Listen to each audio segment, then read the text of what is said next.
కావడంతో బేడబుడుగ జంగాల తరపున ప్రియతమ నాయకుడు తెలంగాణ ముఖ్యమంత్రి రేవంత్ రెడ్డికి, తెలంగాణ మంత్రివర్యులు కోమటిరెడ్డి వెంకటరెడ్డికి మునుగోడు ముద్దుబిడ్డ, మునుగోడు టైగర్, బడుగు బలహీన వర్గాల ఆశాజ్యోతి కోమటిరెడ్డి రాజగోపాల్ రెడ్డికి బేడబుడుగ జంగాల తరపున పాలాభిషేకం చేయడం జరిగింది.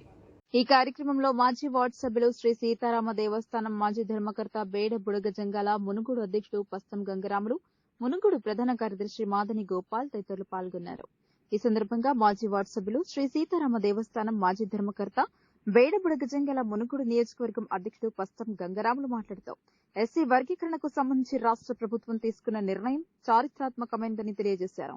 ఎస్సీ వర్గీకరణపై ముఖ్యమంత్రి రేవంత్ రెడ్డి తీసుకున్న చొరవకు మంత్రి కోమటిరెడ్డి వెంకటరెడ్డితో పాటు మునుగోడు అసెంబ్లీ నియోజకవర్గం టైగర్ ఎమ్మెల్యే కోమటిరెడ్డి రాజగోపాల్ రెడ్డి తదితరులు కూడా పూర్తి మద్దతు ప్రకటించడం పట్ల పస్తం గంగరాములు హర్షం వ్యక్తం చేశారు.